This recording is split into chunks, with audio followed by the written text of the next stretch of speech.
Hey, what's up, everybody? Welcome to the Gies podcast. This is Casey. We have an interesting week with us coming back off the Nintendo news. Before we get into it and introducing my guests and co hosts, please don't forget go to the YouTube channels, the newsletters, hit the like buttons, the subscribing, all the things that you can click and hit. Please do that. We would greatly appreciate it. Of course, to subscribe and listen to the or read the newsletter, guysweekly.substack.com. And of course, you'll also find us on YouTube, Spotify. Just search for Games Industry Executive Summary or Guys Weekly. Welcome on board, gentlemen. We have the analyst, Manu Rosier, and of course, the beautiful Patrick Rose. Hello, we have Rose and Rosier this week. Yes. We are still waiting for Dave, who is managing his kids in some shape or form. But I think before we go into the newsletter, gentlemen, I would love to hear, has there been any updates on the Nintendo stuff? No, there is an update every day. Every day tariffs are going up or down. Right now, it's just like a blanket tariff of 10%, except for China, where I think we are now at 245% tariff. So keeps growing. But from Nintendo, there's not been anything new. So the pre-orders are still not open in the US, as far as I know.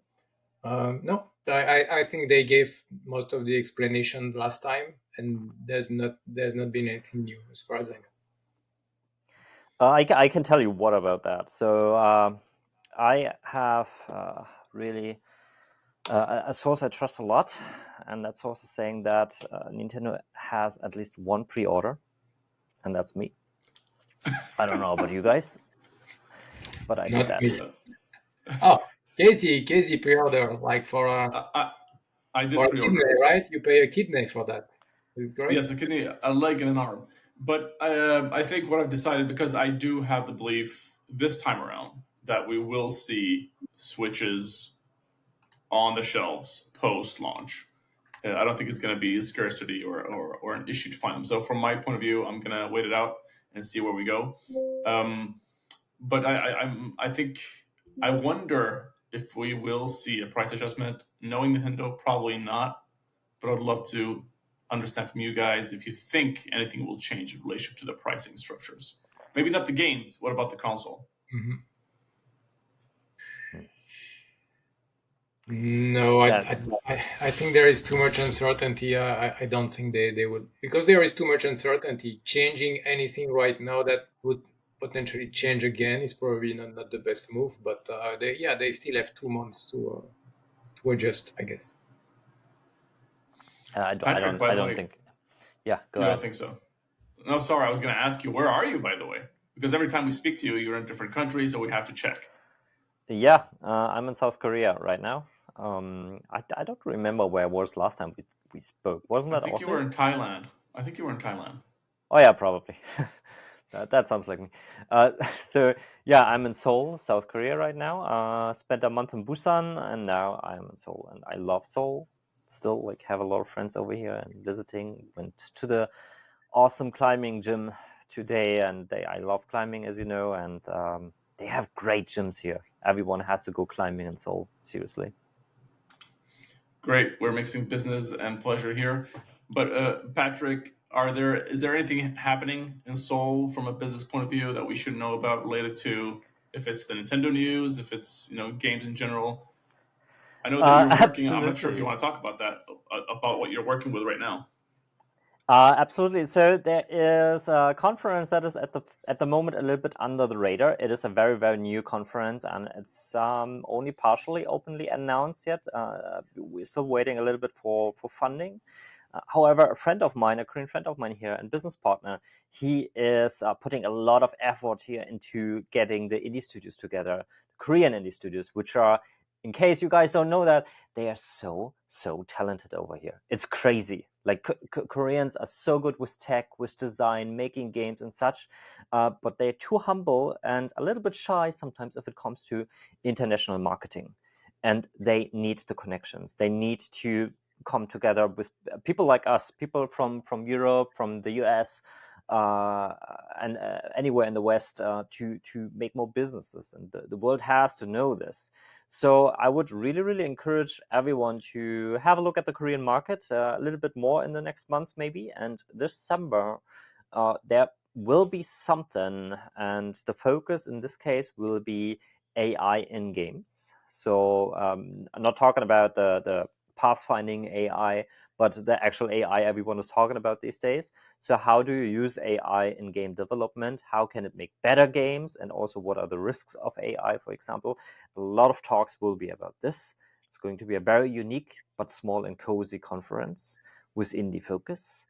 And by the way, if anyone knows an expert who would love to talk there, they are really looking a lot for people who have been in the games industry for a long time, maybe working on big titles. That would be really inspiring for these industries and would help them a lot.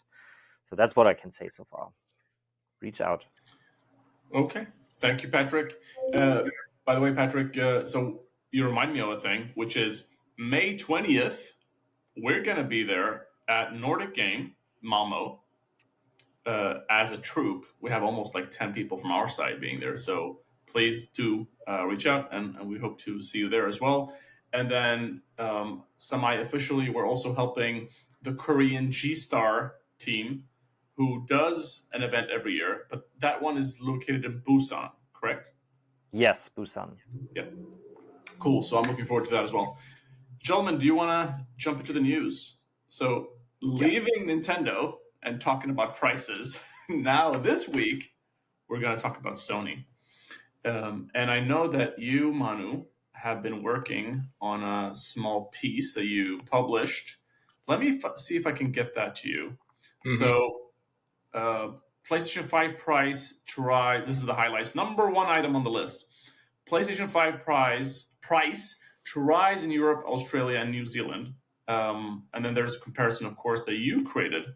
So let me share my screen, and then we can dive into it. And Manu, you can tell us what's happening. And then, of course, Patrick, you're always welcome to comment.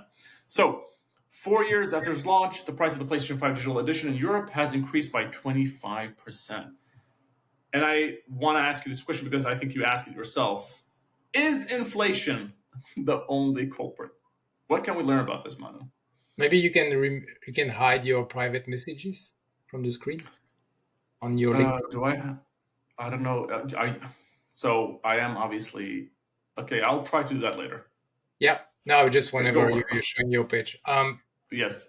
Yeah, this is the piece I did for the press a few months ago. It's really the evolution of the pricing, and I think we are all a bit upset when we compare to what happened for the previous generation of consoles. So in this case, this is the PS4 5 versus PS4, but the story is very similar when you look at the Xbox One versus the Xbox Series. So PS4 started at a certain price. There was a price decrease after 2 years. This is something that I believe we've experienced in previous generation of consoles also. Then it kept either decreasing, or the specs being beefed up. And ultimately, you ended 3 years after the launch of the base model of the PlayStation 4, you were able to buy a Pro for the same price. That's kind of a interesting, a very good value proposition. And that was 2016. Then I think for the PlayStation 5, because of the new generation, Sony and Microsoft, they wanted to make sure that they had a price that was competitive as a new console, as a new platform. Even if it's a bit surprising when you think about that because of all the supply issue that were back then in 2020 with the COVID restrictions. So for me, it felt almost a bit counterintuitive that they would launch their new console at such a low price. And also PlayStation had the digital version of the console as a lower entry point. But the reality right now is that at least in Europe, and I think in it's also UK, Australia, New Zealand, the entry point is €500, which is higher than the entry point was 5 years ago for the same hardware. I think maybe, it's probably the slim version, but there is no other change from a hardware standpoint. And the inflation has been real in the past few years, but the inflation has also been slowing down massively in the past few months. So is the inflation the reason right now? I am not sure anymore. Or maybe they are catching up with their margins. So they accepted to have lower margin for a few years, and now they are catching up. The yen and the FX, the currency rate is certainly part of that, because it's a Japanese company. Let's not forget that. But all in all, I think it was probably planned. I don't think they are reacting to anything that's happening with Trump. Maybe they are reacting to the pricing of the Switch 2, because they consider, okay, wow, if the Switch 2 is so high, so we should just have a premium on the Switch 2, still have a premium. So maybe that's the reaction. Maybe they were ready and they decided to go to plan A instead of plan B, depending on what the Switch pricing would be, because the Switch pricing in Europe and in the other countries not going to change. There are no tariff discussion over there. Yeah. And the other thing is that the digital price of the digital console is increasing, but the external disk drive price is decreasing. So yeah, they want to make sure that the entry point is probably as high as possible. And also, every time you would increase the price of your base offer, it makes your premium offer more competitive. So the PlayStation 5 Pro is now only 300 euro more expensive than the digital. Only. Yeah. Patrick, any thoughts about this? And I think especially considering you are in Asia, are there any impacts there on pricing or or are people talking about that in any shape or form?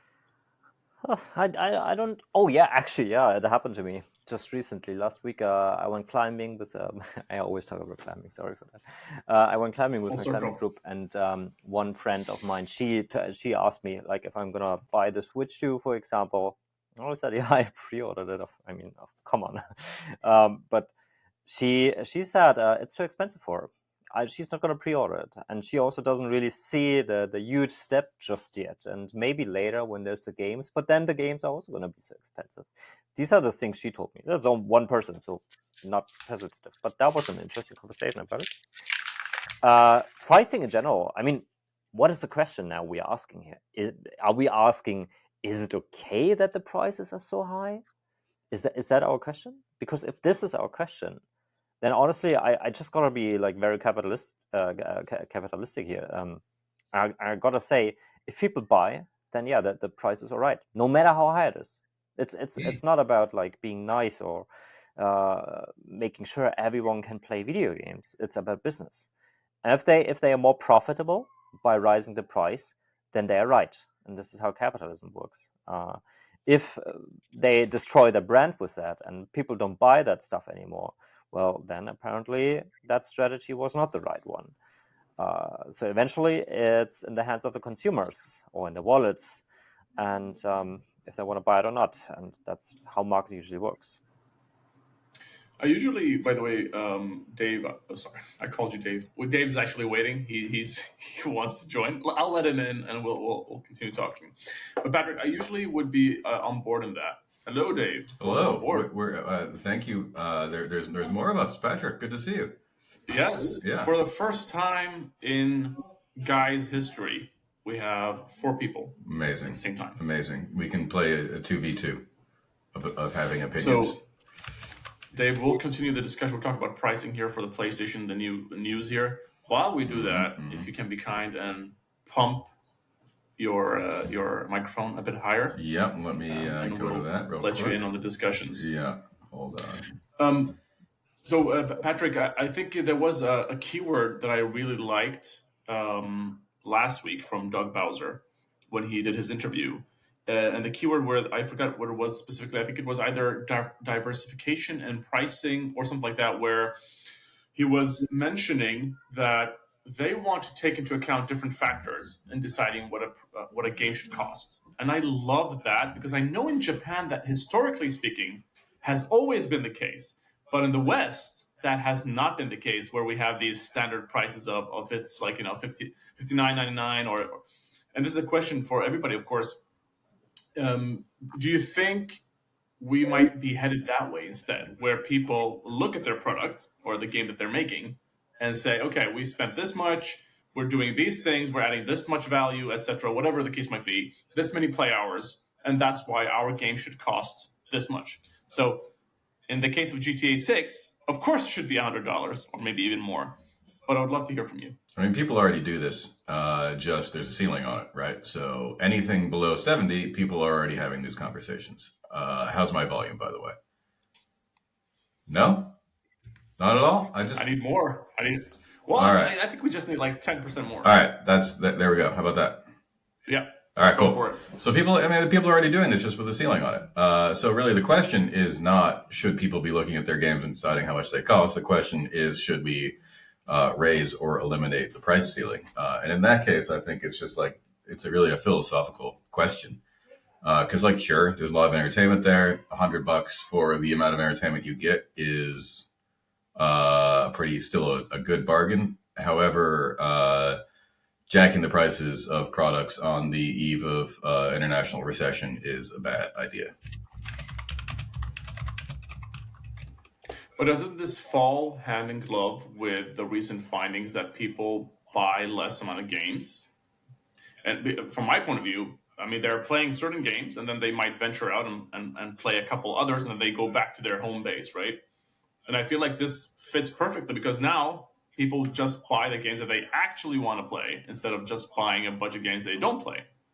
Yeah, but they don't know which games those are before they play them. I lost. I said that they don't know what games those are before they play them. So we have so many at the point of purchase, it's still the same problem, you know. Got it. But I tend to agree that if you decide to invest your time and your money in one game, you can probably pay a bit more if it's high quality and if it stands out. Okay? It would not be a smart strategy for a publisher that's going to publish a low 80, 75 plus game to think that it's going to work increasing the prices. And I'd say we already have a mechanism for it, which is just buying more content. You know, like that. Yeah. I've spent way more than $70 on Anno 1800. You know. Yeah. Also. Yeah, I just believe it. Like people buy it, then it's the right price. That's how I think it. And its pricing is nothing objective or anything. Absolutely not. I mean, like this jacket, for example, in one store it's $5, in another store it's $5,000.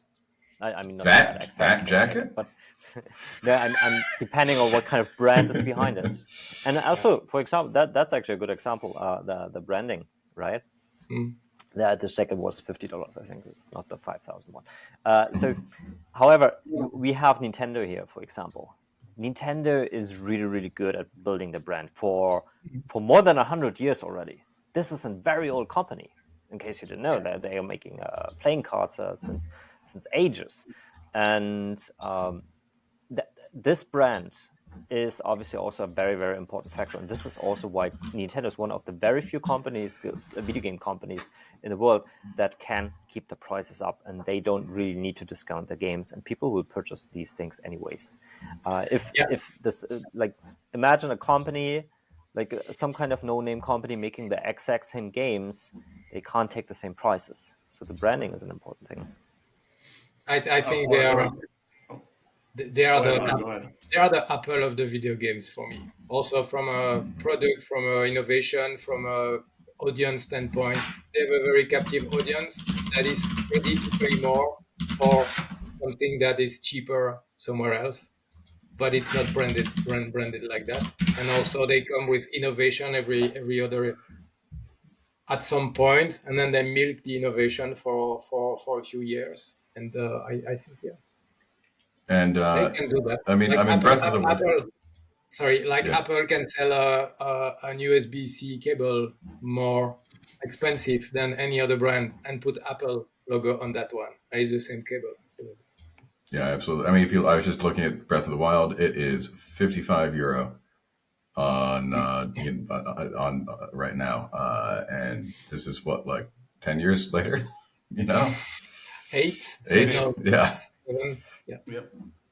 I saw a post on Reddit, Dave, where somebody was complaining that the new Breath of the Wild on Switch 2 is $80, and they were complaining that, oh yeah, okay, you're charging $80 for a 7-year-old game, but I do understand it from a player perspective, but from a business perspective, it makes perfect sense to operate this way, and I hope to see other publishers follow, especially if you have, because Nintendo does deliver quality product, right? And if you are delivering quality product, why are you racing to the bottom? It makes no sense to me. But But can you explain that, guys? Does it make sense? Like, why would Elden Ring or any other type of high quality product yeah, be discounted at all? just try to find Sekiro at €10. You will not find Sekiro at €10. Yeah, that's another brand that, Yeah. like Manu said, like if they're the Apple, then From is some kind of other Apple adjacent brand that I cannot think of.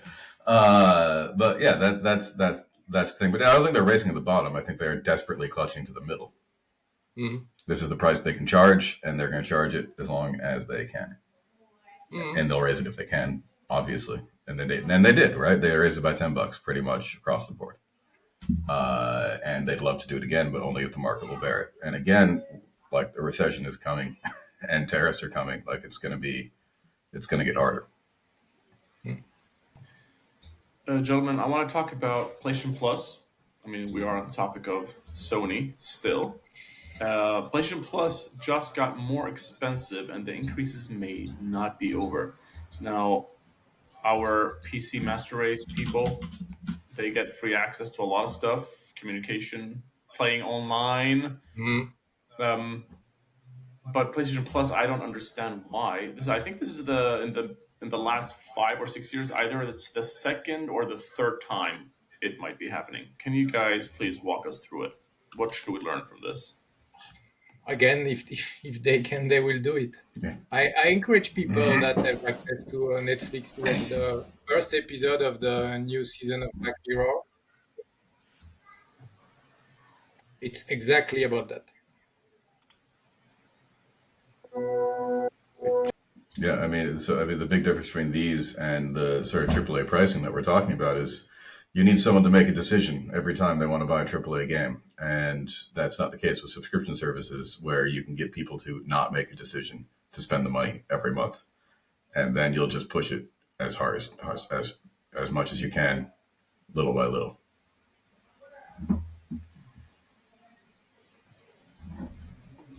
Okay, I'll move over to the. Or Patrick, did you want to add anything there?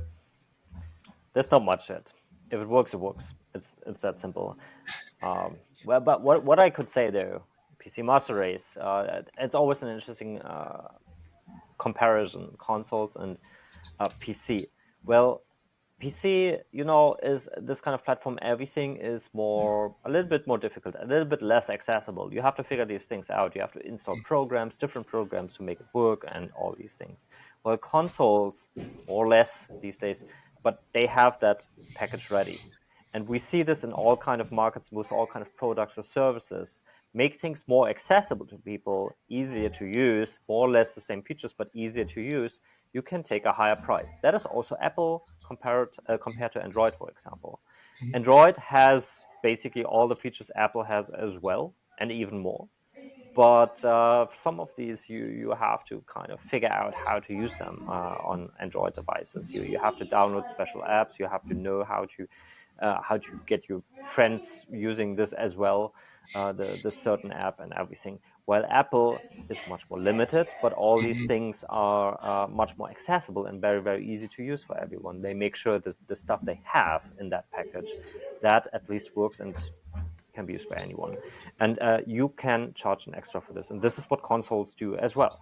They are all easy to use, including the internet service and everything, the chat system. Like every game has really good integration thanks to that as well, because they have that closed system. They know what to do with it, how to deal with it, how to apply it to the games. And it just works, mostly. And therefore, they take that extra price. And people are obviously willing to pay for that. But it's also making the life more complicated for games that are launching, that are not free to play, that are multiplayer, that require the PS Plus to play. Because if you look at some of the free to play titles on the PlayStation, you don't even need a PlayStation Plus subscription. So you compare a game that is totally free to play versus a game where you have to pay the purchase price and on top of that, the subscription to play online. Yeah. That is true.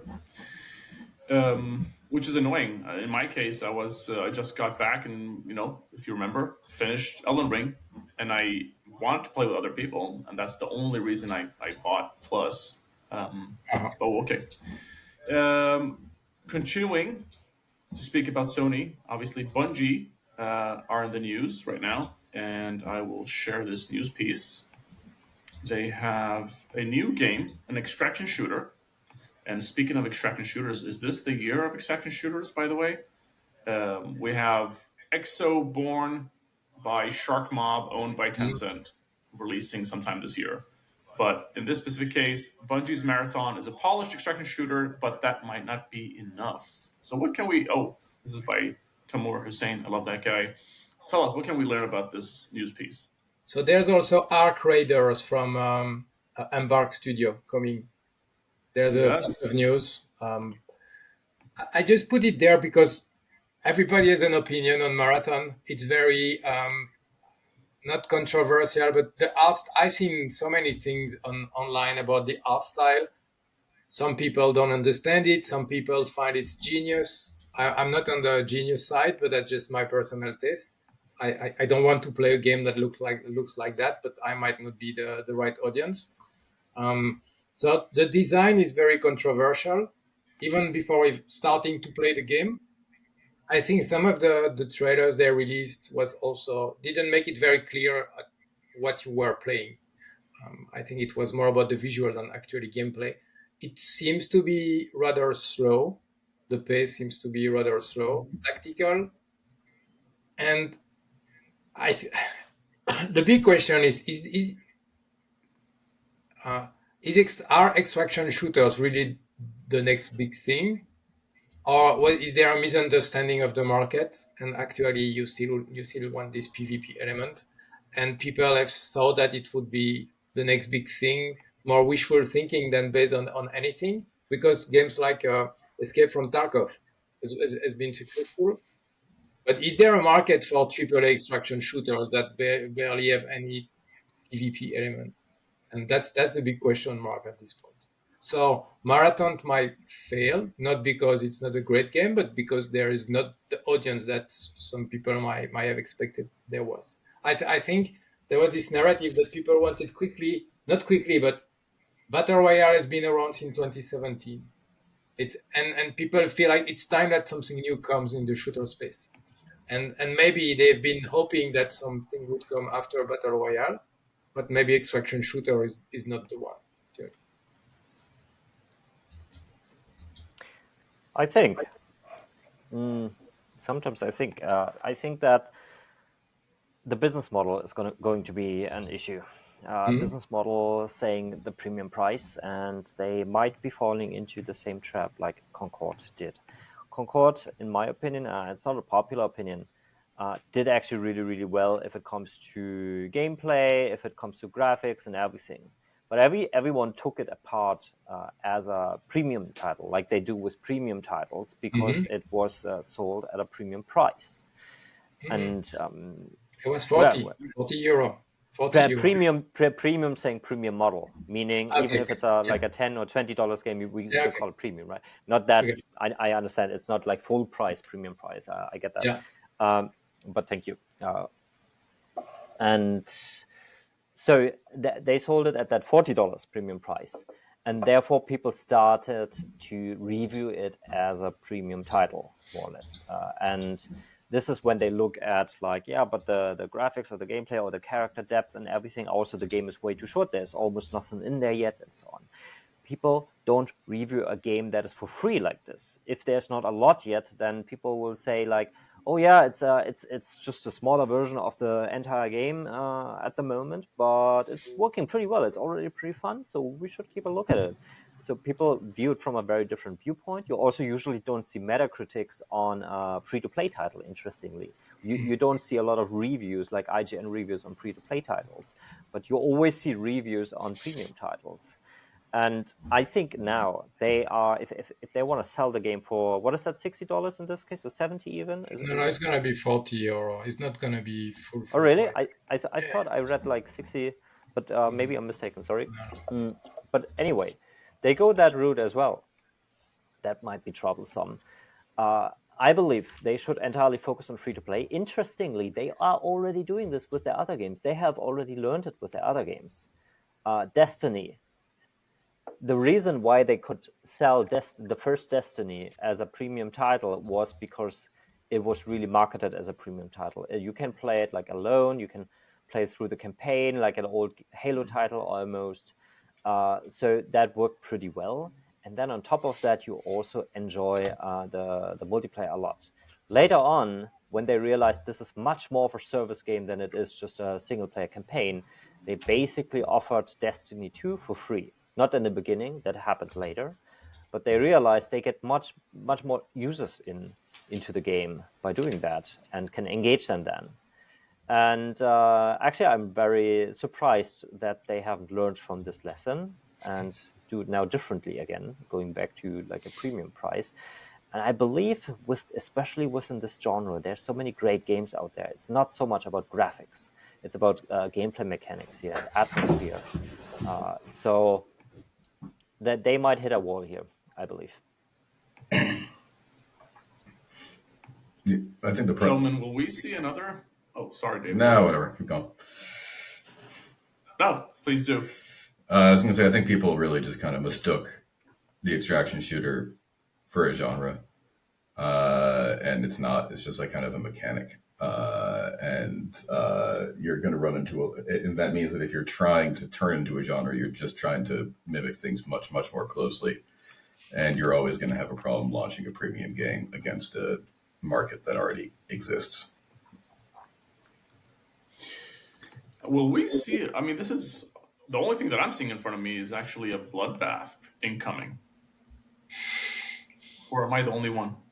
Yeah, it's. I mean, they've made these games, and Marathon I think is the one that's got the best chance, but it's going to be tough all around. I think like especially from a graphics viewpoint, we also discussed the graphics and stuff, right? A game that it doesn't look similar, but it kind of has a similar vibe to me is Warframe. Warframe at that time, it looks really strange. Even these days, looks really strange to newcomers.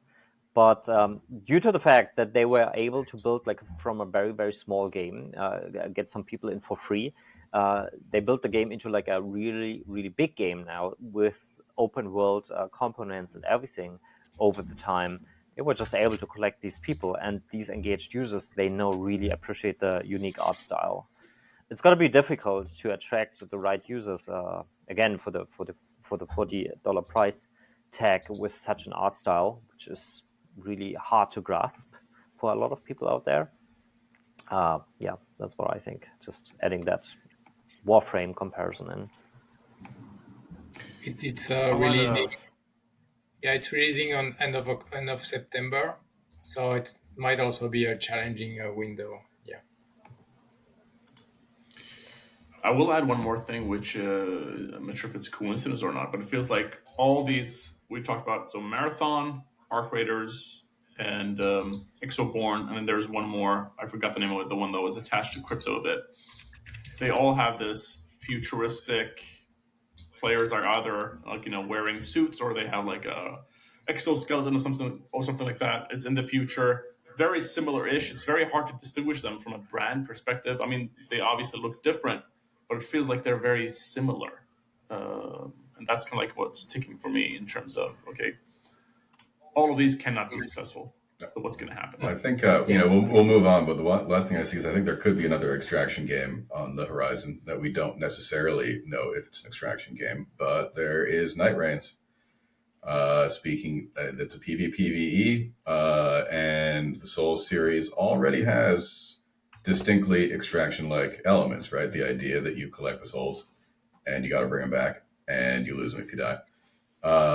That's always been a part of it, and I think that people kind of ignore that in the narrative of the extraction shooter.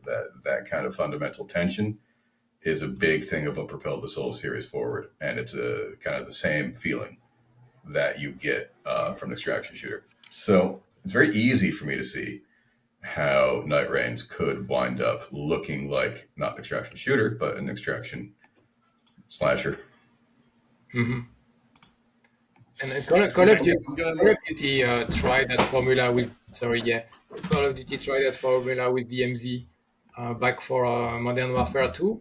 I kind of enjoyed the experience, but for some reason they did not double down, so maybe they couldn't find the right formula. So there are also examples of not so. It was an accessible extraction shooter. It was not like Tarkov, but it didn't fit apparently in the franchise, at least at that moment.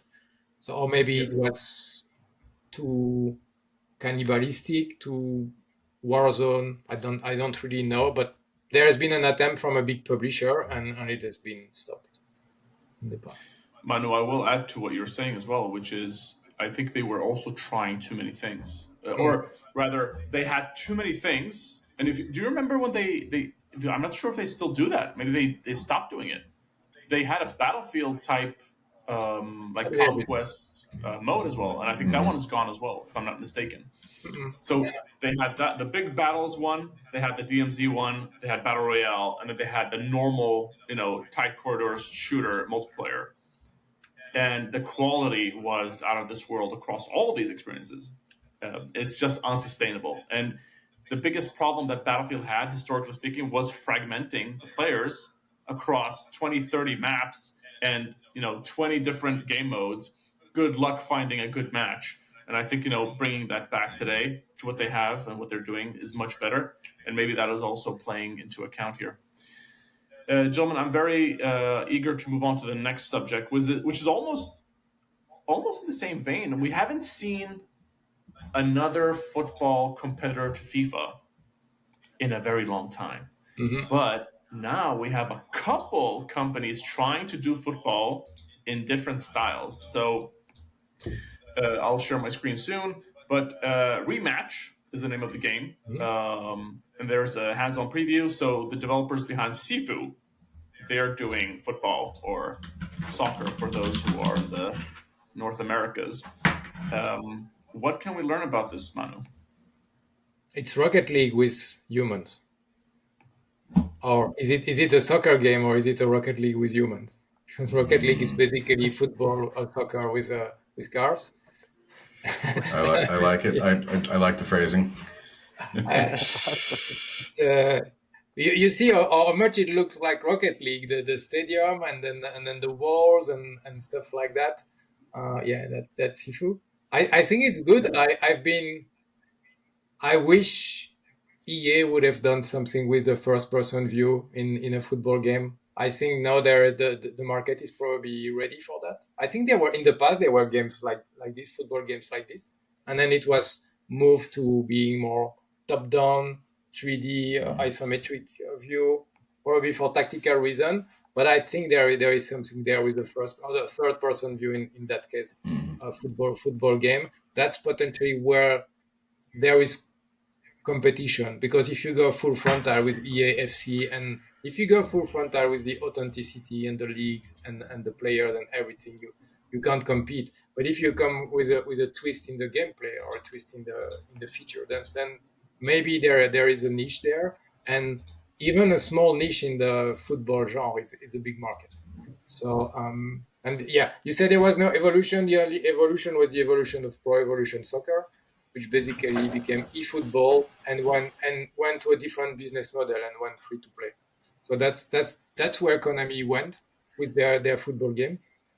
But other than that, it's true. And I think it's not the only one. There's also a game called Goal, I believe. Yeah, that's the one I'm showing right now. Yeah, Goals. which is more a take on EAFC in this case. It would be more challenging probably to compete. But we like innovation. Right? Sometimes it's not innovation; it's just a new combination of existing genre or existing gameplay. Here, it's third-person soccer game.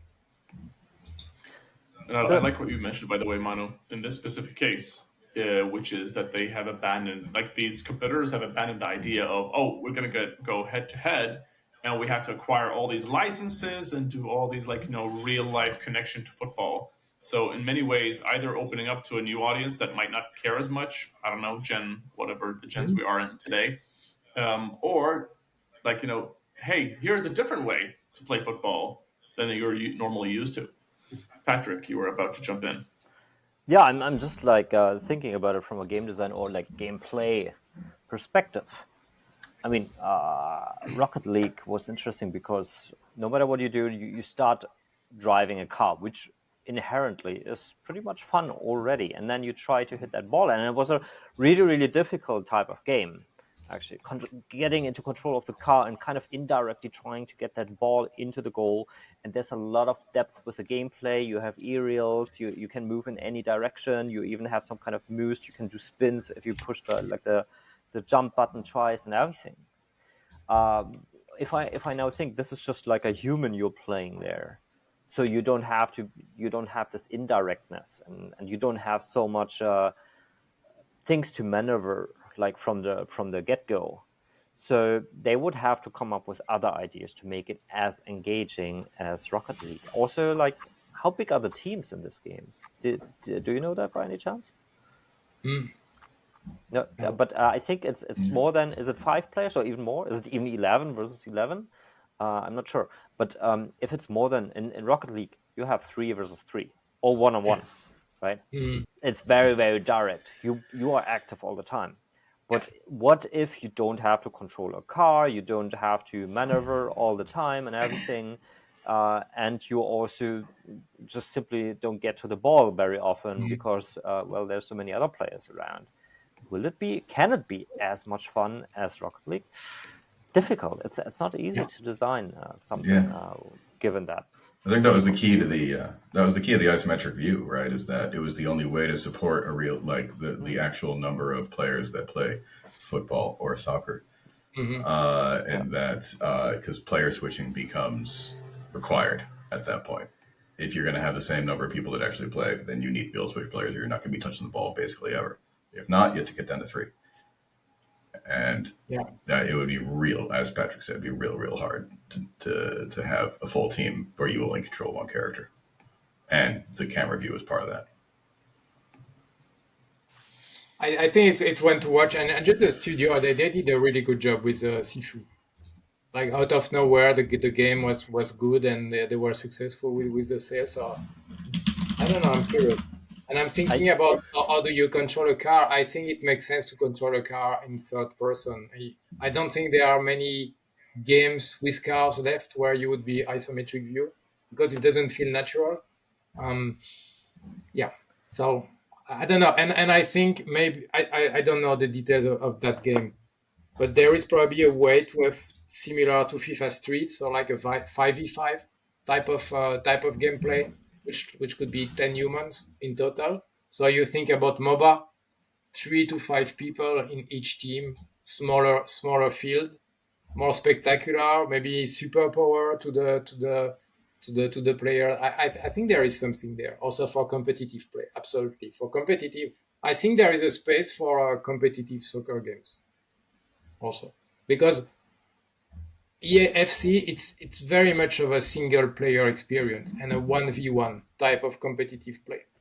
Not that much co-op, but if they can come with a soccer game which is multiplayer and works well, maybe there is also another niche there. Gentlemen, I'll move over to the next item. Mafia. I haven't heard that, like, IP for a long time. But Mafia: The Old Country release date revealed on Steam August 8th. I'm going to share my screen again. We haven't heard about Mafia for a long time. I think there was a remake. Wasn't there a remake like 5 years ago-ish? Mm-hmm. I think I can find in some of the previous newsletter a mention of Mafia: The Old Country.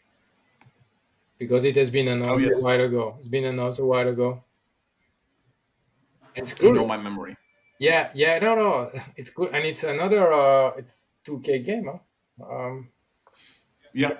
I'm curious. It's August 8th, so it's far ahead of GTA 6. So there is plenty of time for that game to be played. But they have also Borderlands 4 coming. It's an interesting year for Take-Two, actually. But this one, it seems like it's being played in Italy. I assume the old Yeah. country refers to Yeah, Italy. yeah, Is that would that be yeah. correct? Probably Sicily. I think this could be successful, to be fair, because Looks beautiful. it's three good games. That there is a bit of nostalgia there because people remember playing that game. These were not the best ever open world games back then, but I think great IP, modern gameplay. This probably a recipe for a good success here. And there's always sort of an opportunity to get a Western in there, and this would not be the first time that Italy has been used as a stand-in for the American. I mean, not that it's going to be set in the American West, but it looks a whole lot like a Western because it looks like it's in a similar time period in a place that looks like a whole lot like the West. And I feel like it's going to be able to access some of that. There's no new news about GTA 6, is there? No. No. Okay. Last item on the news section here. Star Wars is getting a turn-based strategy game called Zero Company. Strategy games have been picking up lately as well, right? That's another genre. Any thoughts about this? So interesting looks because cool. for a very long time, like strategy games weren't that much of a deal anymore. So it's kind of like a renaissance. Strategy games are a pretty good dopamine delivery system, especially turn-based ones.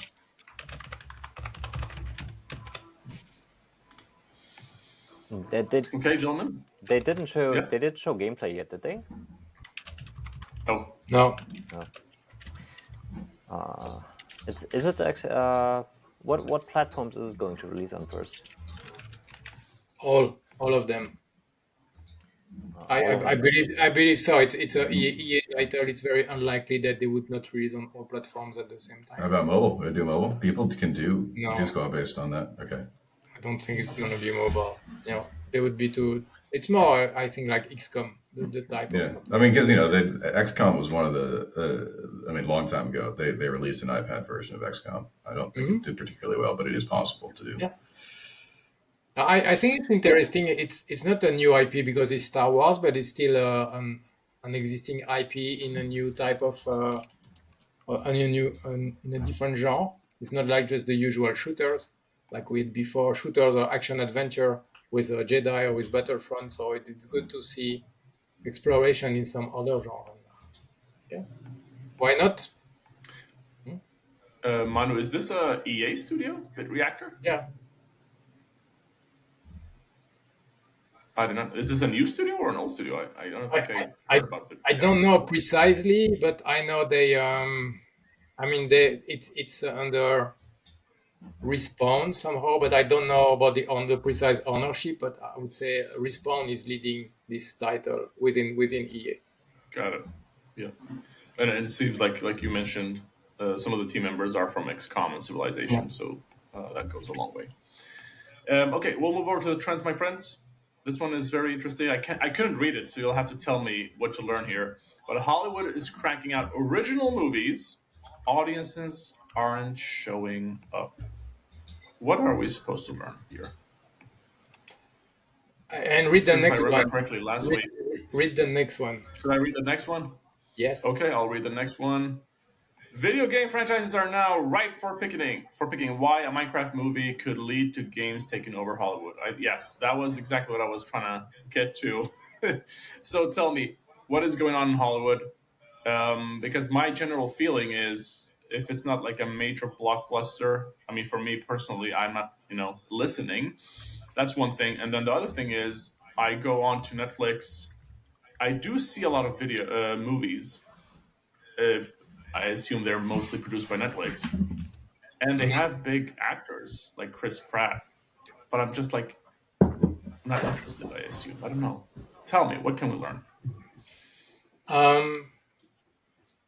if they're running out of original IP in the movies, or like the audience is kind of tired of seeing all the Marvels and all the other IPs like that from movie, they are going to tap more into the video game movies, video game IP. So I think Minecraft is showing that it's working again. So as usual, when there is the impression that there is a new gold mine, they all rush into it. And you're probably going to have very bad movies also. We're going to have more movie based on video game IPs, and probably more bad movies because just everybody will try.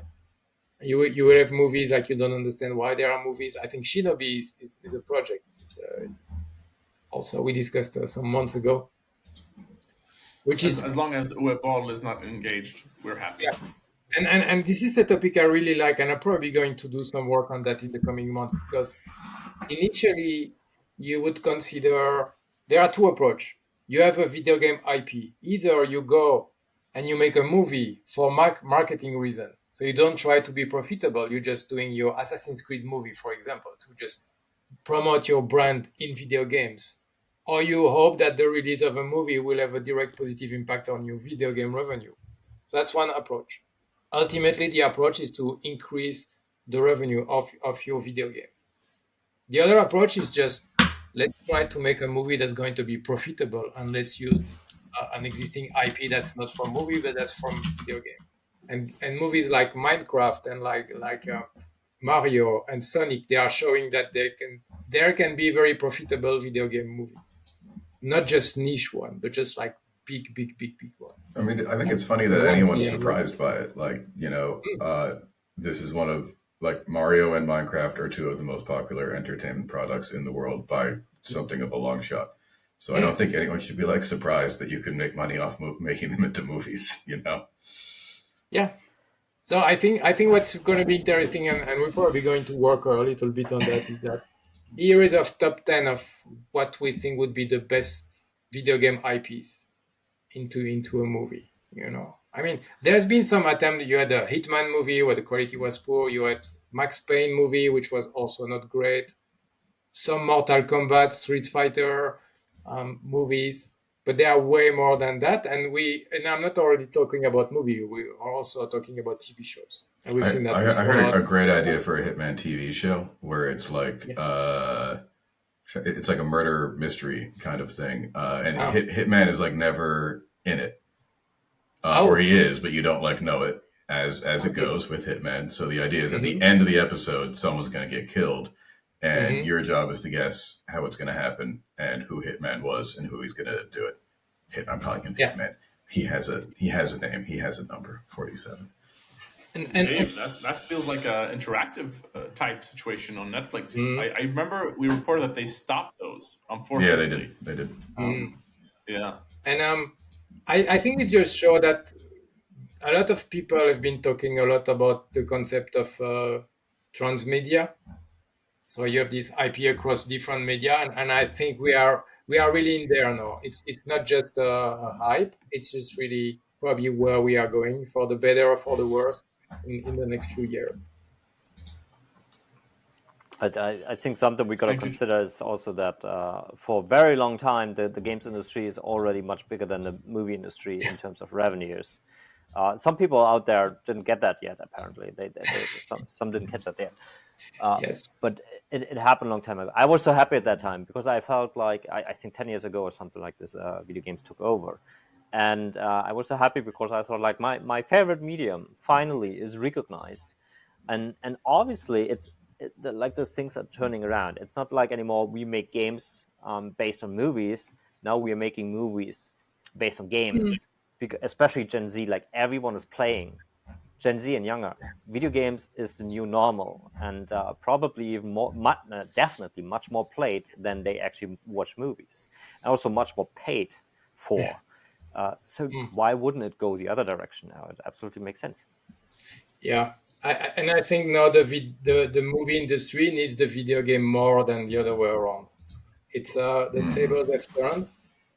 I'm curious to see when we get a Fortnite movie, because if they are able to make a compelling movie from Minecraft, I guess they can do with the lore they have in Fortnite. That's probably That would be the biggest one of by I mean, by miles. I'd be shocked if that hasn't been talked about, probably for 5 or 6 years at this point. But there, there's, as the old saying goes, every brand wants to be part of that movie. Yeah, seriously. I mean, there's the old saying goes, you can make a good or bad adaptation out of anything. It's like there's no reason you couldn't make a Fortnite movie. Just got to be a good movie. It's like you can make your plot can be basically anything. The Fortnite movie exists, Dave. It's called Ready Player One. Yeah, or maybe it's called Battle Royale, predating Fortnite. Wow. Yeah. Or no. Yes. What's the other one? Hunger Games. Hunger Games. Hunger Games. Thank you. Do we think we'll see movie people come over instead of historically speaking, the video game people have been desperate to make movies. Now we have the District 9 director. I forgot his name. You'll have to help me out here. Bill Blomkamp. Who started the studio, Mm-hmm. co-founded the studio, Yeah. and is making the Extraction shooter. Also forgot the name of that one. But anyways, do we think we might see a lot of that happening? Or alternatively, maybe video game studios buying Hollywood studios? Sony owns as a movie publishing part already. So. Yeah, it's funny that like it used to be a much bigger deal than the video game part. I remember someone telling me a story. I think it was like the launch of like the PS3, so a long time ago, where they were trying to shoot big old Hollywood movie. They were trying to shoot a movie on the soundstage, and they're like, "Can you keep that noise down next door?" And to the leadership, and leadership was like, "Well, that's the PlayStation team, and they're having a party, and they make a lot more money than you." So, the good news also for all the video game consultants in the world is that some people in the movie industry are going to need help to understand the video game industry. Yep. So some decisions will be taken by people that are not familiar with the video game industry, and that's what happens when you see these people decide about Borderlands, for example. And they should hire us. They did. I think everyone should hire us. I don't see why not. So if you're listening and you're looking to make a movie based on a video game, then head to mighty.diamonds and look for Patrick Rose, Dave Thier, Manu Rosier, and Casey Casey. There you go.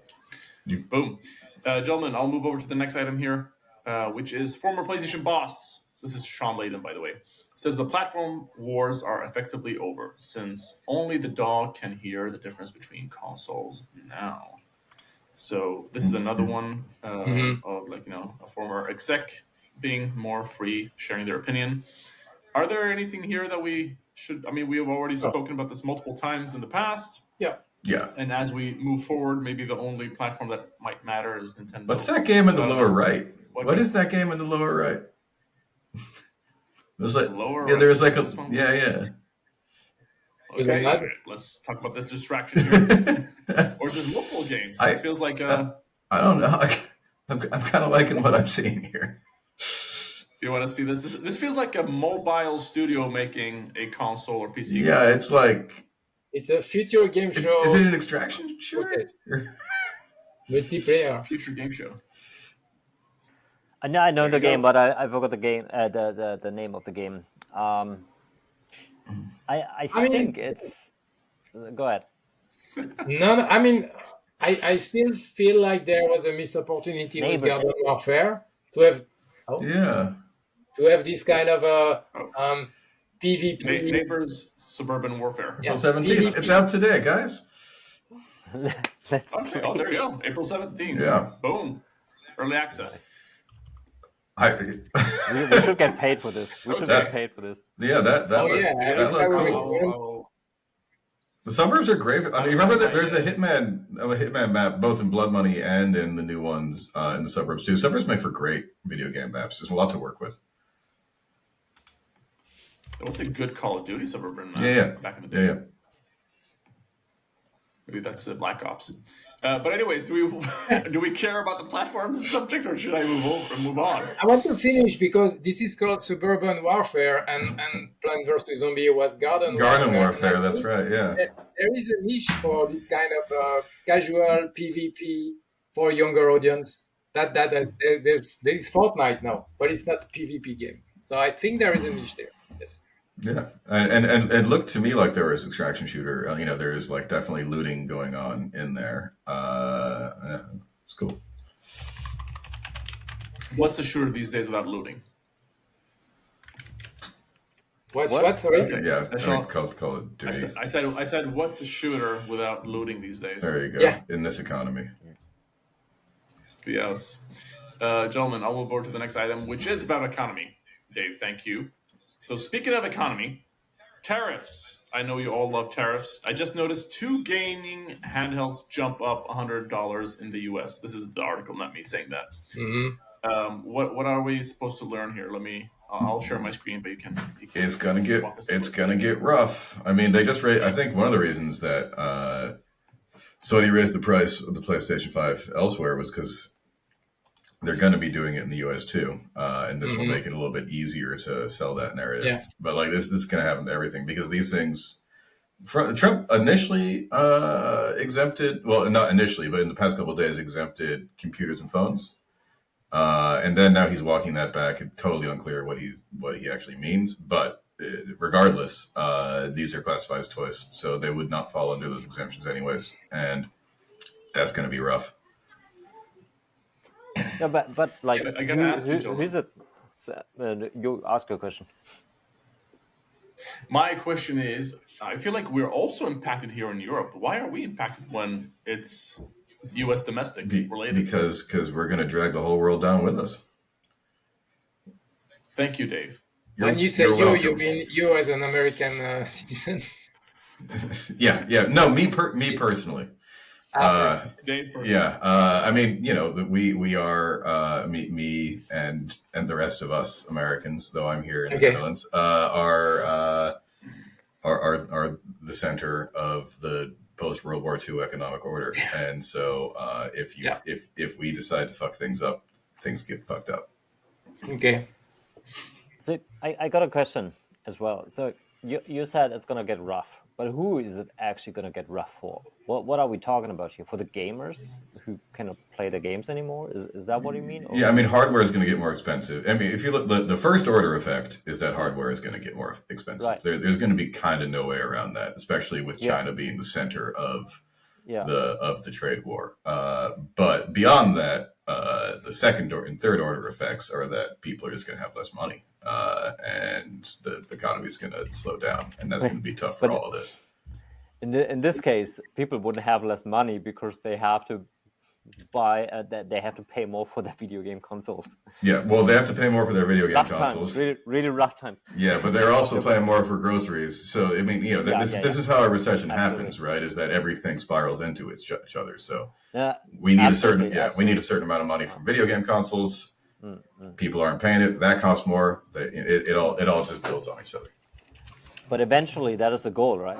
They don't.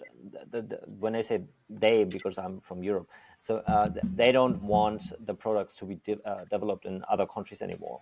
They want the products to be developed in the US then, right? Yeah, because everyone has fond memories of the 1970s. And maybe we can just do that again. I'm not arguing that it's going to work. That's the idea. Yeah, well, there's been a lot of different justifications thrown out. One of them is that we're just using it to argue better trade deals, whatever the definition is that used. So if that was the case, then these would be short-lived tariffs, right? These are just like negotiating tactics. It has also been argued that these are here to raise revenue. So then these tariffs would be here to stay because if we're raising revenue to pay for tax cuts, then we need to keep doing that. And it has also been argued that they've been used to spur manufacturing here, which is probably the most specious of all the arguments because it doesn't really there's just stuff we can't. I mean, I say here, I'm not there. But there's just stuff that it's not going to you can't do it. But those are basically the three major buckets that the arguments fall into. Mm-hmm. It's a super complex topic with all these economies, and you never know what they actually got in mind. The politicians. Dave. Yes. I'm sure you saw this piece. Give me a second. Let me share it with you. Of China posting this video. of American workers in factories making Nikes. Wow. No, it is definitely it's like a throwback to like old like Soviet propaganda. Definitely. I'm trying to find that video for you. Wow. It's a pretty funny video. But you should check it out. Yeah. When you have the time. Gentlemen, I'll move over to the final item. And this is the only rumor because we have no numbers today. Okay. So Elder Scrolls is it? I'm trying to calculate here. This is 4. Oblivion. Remake images leak ahead of imminent release. I am morally offended by this. Because why would you remake Oblivion when you have one of the best RPGs of all time in your library that has not been... Skyrim? No. Morrowind. Morrowind is so awesome and Oblivion is so bland. And I don't know. I'm annoyed. Yeah. There are also noise of Fallout 3.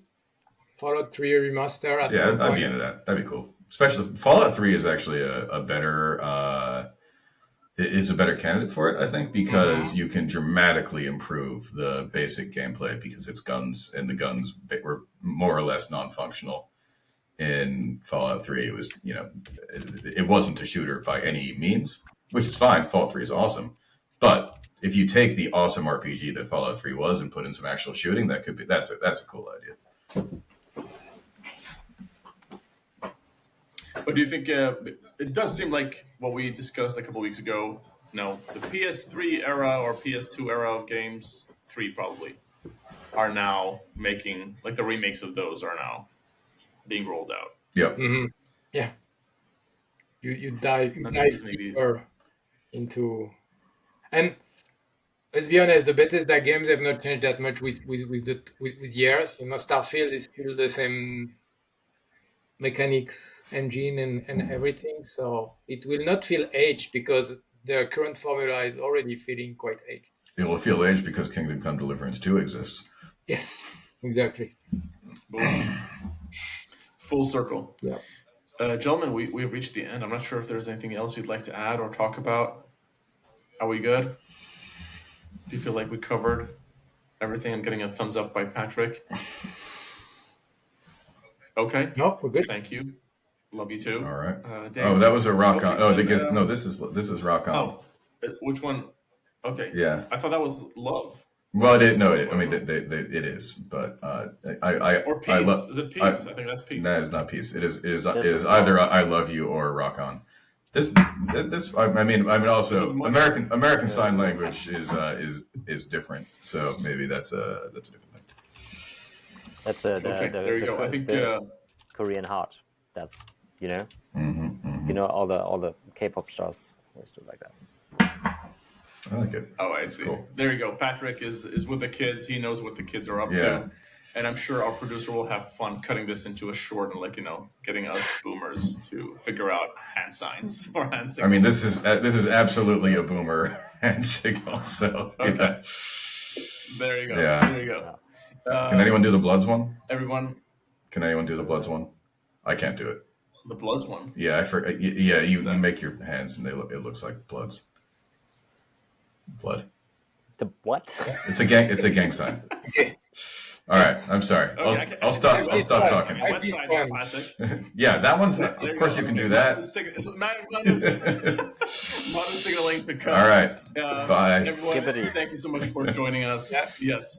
Thank you for joining us. Please hit the bell, hit the likes, hit the things that you need to hit, please, to support us. We really appreciate it. We're actually hitting some cool records. I don't talk about it that much, but we should probably do that. But again, Guys Weekly, subscribe to the newsletter. Find us on YouTube, Spotify, Apple Music, Apple Podcast, all the things that you need.